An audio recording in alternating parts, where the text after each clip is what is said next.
supposed to do, they dug up news. They came up with the contents of Hunter Biden's personal laptop, and boy, was there a lot on there. Not just the famous pictures of Hunter Biden putting M&Ms on his private parts, but also extensive evidence of the Biden family's long-term overseas influence peddling operation. How do they live in those big houses? Because they're getting paid off by foreign governments in exchange for favors, the Ukrainian government, among others. So we took a look at those claims and quickly confirmed that the laptop was authentic. And as part of that reporting process, we interviewed Tony Bobulinski. He was mentioned in the laptop numerous times. He worked with Hunter Biden. But in a twist that will haunt us for the rest of our lives, that laptop was used as a pretext to impose a vast censorship regime on the United States of America. Big tech censored the New York Post on the basis that it was Russian disinformation. Joe Biden did the same. On the debate stage, citing 50 former intelligence officials, all of them liars, Biden again called the whole laptop story Russian disinformation. We are in a situation where we have foreign countries trying to interfere in the outcome of our election. His own national security advisor told him that what is happening with his buddy, I will. His buddy, Rudy Giuliani, he's being used as a Russian pawn. He's being fed information that is Russian, that is not true. Foreign interference in our elections. Of course, the irony is the laptop showed that foreign companies and governments had been paying the Biden family in exchange for changing U.S. policy toward those countries, selling out our nation for cash. The Ukrainians most famously.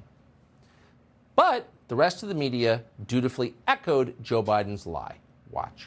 Disinformation that he knows to be fabricated and supplied by a foreign intelligence service. And despite the warning, he's still doing it. You have said this entire thing is so obviously a Russian plot. It's sort of a crazy quilt at this point, which has all the hallmarks of Russian disinformation. That said, it wasn't for lack of trying. Rudy basically functioning as a Russian asset by pushing Russian disinformation. CNN reported on Friday that U.S. authorities are seeing if those emails we just talked about are connected to an ongoing Russian disinformation effort. It's pretty amazing to look back at that. So a lot of the people you just started as cable news dingbats. They've never read a book in their lives. They have no idea what's going on. They just read the script, whatever. But a couple of the people in that montage are supposedly serious people who held positions of real authority. One of them, McFaul, was the U.S. ambassador to Russia. Another one was a high FBI executive. And yet they all dutifully repeated the same lie. Well, things have changed. Biden is now president, so the New York Times can admit what we all knew all along. The laptop is totally real. It's not Russian disinformation. According to the New York Times, quote, the Biden family's emails appear to have come from a laptop abandoned by Mr. Biden in a Delaware repair shop and were, quote, authenticated by people familiar with them and with the investigation. So this is a massive win for the people, I guess, who were censored. And first among them is Miranda Devine, who was censored when she tried to tell the truth before the election. She's the author of The Laptop from Hell, columnist of the New York Post.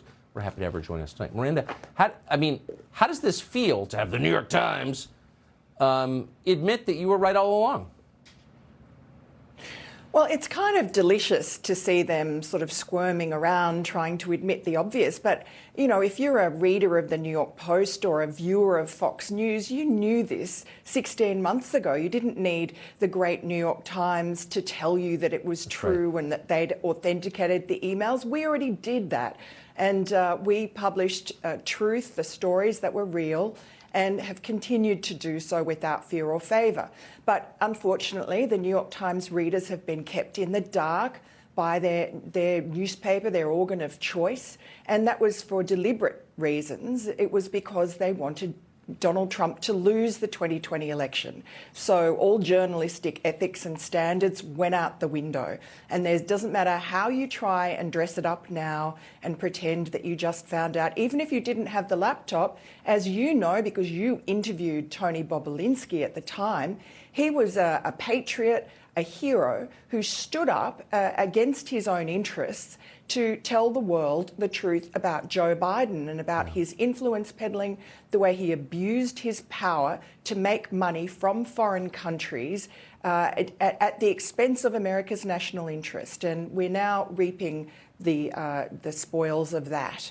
And I think, ultimately what we need to know now that we're all on the same page, now that we agree that reality is reality, what do we do next? And I think the next step is to actually look at the evidence of wrongdoing by the president and his family, obviously, but he's the important one, that's contained in the laptop, and do something about it.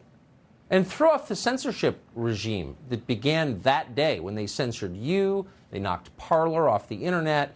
We've never really recovered from that. I mean, everything we say is now censored and no one says anything about it. Yes, and also the 50 former intelligence people. I mean, that was John Brennan, former recent head of the CIA. That was Leon Panetta. That was James Clapper and Michael Hayden. These people who now are, to this day, appearing on CNN and MSNBC as esteemed experts on Russia and Ukraine. And those people should never hold their heads up in public again. They have their reputations are destroyed by the fact they signed that letter and lied about the laptop and said, without looking at it, that it was Russian disinformation, and they got Joe Biden off the hook. You think of all the people who've been destroyed for nothing, some stupid comment, and then the criminals walk free, a lot of them. Miranda Devine, thank you.